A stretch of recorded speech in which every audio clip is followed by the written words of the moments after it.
Aí, galera, tranquilo, direto ao assunto. Eis que o cidadão diz para mim, diz ele, mas não há democracia. O que existe é um conjunto de pessoas com auto-interesses que se digladiam. Ponto.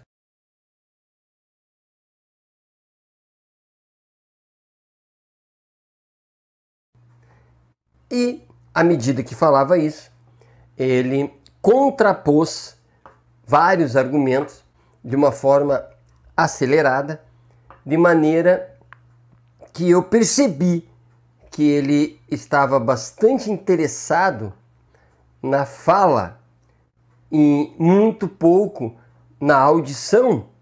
Portanto, como numa catarse, assim, deixei e o indivíduo falou das suas mazelas, porque ele entendia que a política era algo sem sentido, apenas interesses e a democracia apenas uma utopia. Pois bem, não contra-argumentei, deixei tranquilo e Habermas começou a falar comigo assim, ó.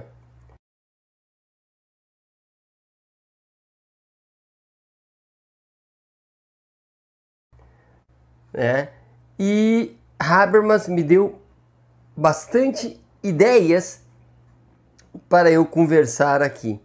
Mas por que justamente Habermas? E é lógico que eu não vou falar de Habermas, mas estou falando de inspirado nele. Habermas falava na ação comunicativa. Ponto. Já dá para ver apenas pelo nome, comunicação.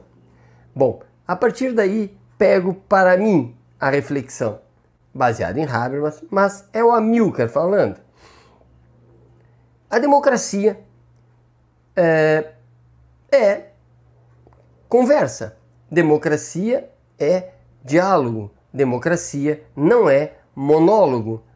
A própria fala do meu interlocutor, quando não deixava o diálogo acontecer, onde ele informava o seu entendimento sobre a própria democracia, já me informava que ele não era um sujeito democrático. Porque democracia é conversa. Democracia é convencimento. Democracia é credibilidade entre as pessoas que argumentam. Quanto ao auto-interesse, é verdade. As pessoas movem-se por interesses pessoais, movem-se por interesses inúmeras vezes egoísticos, mas isso não destrói o ideal da democracia. Por quê? Supondo-se que as pessoas pudessem dialogar falando dos seus interesses, dos seus autointeresses, daquilo que lhes move no aspecto político, se os interlocutores colocassem na mesa o que realmente desejam, de uma forma segura, de uma forma igualitária, né? Como cartas na mesa, esses sujeitos que podem ser egoístas, mas que merecem confiança, porque são genuínos, são verdadeiros, eles falariam das suas pretensões. E, portanto, verdadeiramente, no sentido de genuíno, perceberia nos outros os respectivos interesses. E, portanto, daí cartas postas na mesa é que as pessoas discutiriam e justificariam os seus interesses.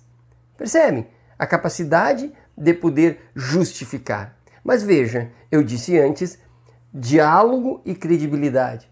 Primeiro, diálogo não é um solilóquio, né? Uma conversa de si para si mesmo.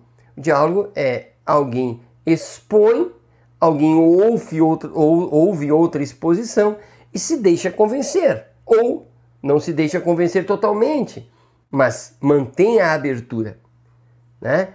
E outra condição, pessoas confiáveis, que não tenham cartas na manga escondidas. Portanto, a democracia não é algo imposto, porque não seria democrático. A democracia não é um lugar celestial de pessoas irmãs, né? Porque ela existe no planeta Terra, pessoas comuns com interesses.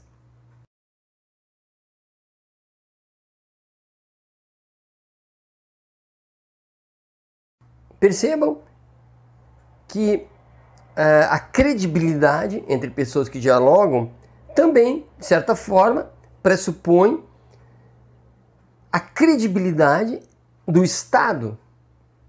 Ou seja, a democracia acontece num ambiente em que sabe-se ou acredita-se que o Estado também é um interlocutor, né? Que o Estado também, de certa forma, fala, mas também ouve, que a estrutura do Estado se movimenta, está atenta a estes diálogos. E o Estado, quanto mais aberto ao diálogo, muito mais democrático, com certeza ele vai ser. De certa forma, os dominados permitem a dominação do Estado até o ponto em que essa dominação, e aqui eu ponho entre aspas, é uma dominação aberta. Ou seja, eu permito a dominação porque essa dominação, entre aspas, faz bem para mim e para o outro, porque mantém um diálogo saudável.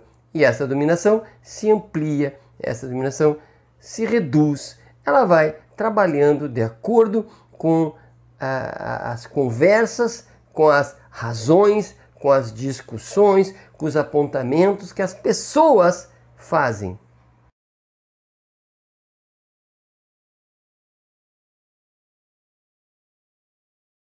Percebam que, assim como num consultório psicanalítico, onde as pessoas se sentem confortáveis para falar de suas razões, de suas emoções, e é lícito que ali se fale, também é lícito que numa conversa, num diálogo democrático, as pessoas possam justificar emocionalmente algo que é de seu interesse, né? É muito desejoso para a pessoa X obter, garantir Y. É apenas desejo, mas ela deseja e ela pode dizer isso. E no momento, e a racional, é inteligente que deixe ela falar, porque as cartas devem estar na mesa. Mas o que vai prevalecer é o acordo. O que é o acordo?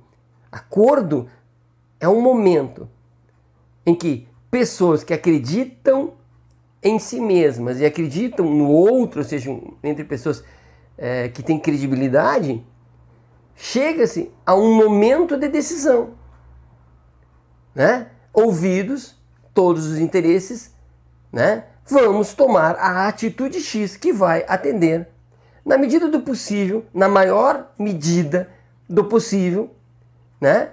As pretensões dos interlocutores, chamando o Estado para garantir esta decisão ou dar as condições para que essas condições se realizem na prática. Portanto, a verdade, a matemática da coisa, a matemática da racionalidade aqui não existe. A racionalidade é uma racionalidade falada, dialogada e que não procura uma verdade ou uma certeza, procura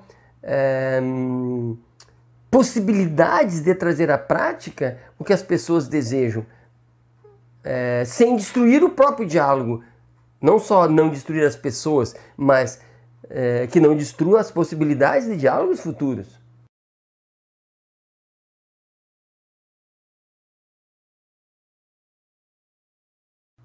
Uma expressão que me é cara, que o Habermas fala, é comunidade de falantes.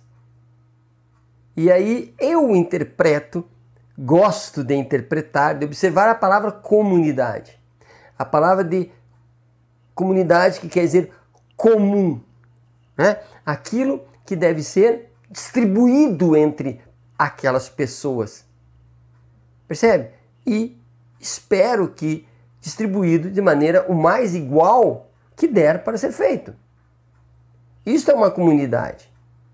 Então, uma comunidade de pessoas falantes, ou seja, de pessoas que se comunicam. Então, todas as pessoas que sentarem para discutir as questões entendem que é uma comunidade onde ninguém é melhor do que outro, ninguém poderá falar mais do que outro, né? E por outra parte, todos devem, do ponto de vista da credibilidade, né, estarem abertos à compreensão do que as outras pessoas falam.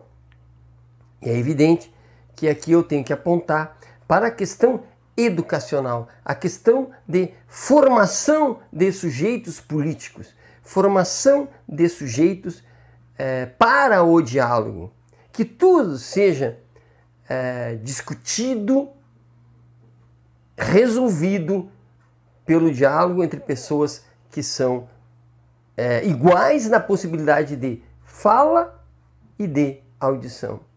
Por isso que nós vemos hoje no nosso país tanto desconforto quando nós falamos em política, porque uma parcela de mais ou menos 30% da população que ainda se mantém fiel ao projeto atual de governo, de governança do país, essa quantidade de pessoas são pessoas não afeitas ao diálogo, né? São pessoas que querem apenas a fala, ao monólogo, e um monólogo dos seus interesses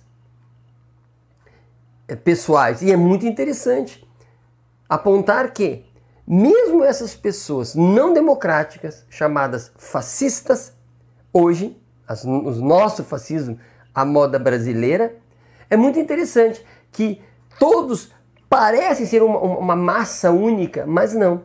Por quê? Como é uma massa que não é democrática, não é afeita ao diálogo, basta um momento em que haja uma divergência, essa própria massa se quebra. Essa própria massa briga, se bate, e ministros são jogados fora, representantes do governo têm chiliques em frente à televisão, o presidente não aceita perguntas, pessoas na rua discutem.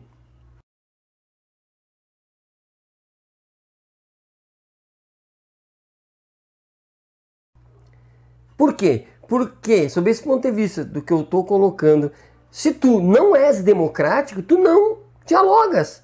E se não dialogas, mesmo o outro sujeito tão fascista quanto tu, não pode dialogar, não pode ter opinião, não tem espaço. Portanto, respondendo à afirmação lá do início deste videozinho, a democracia não existe. Eu diria que existe sim, se dialogada, se distribuída no modo de argumentos e de acordos que atendam o mais possível os interesses das pessoas e das comunidades. Abraço e até a próxima.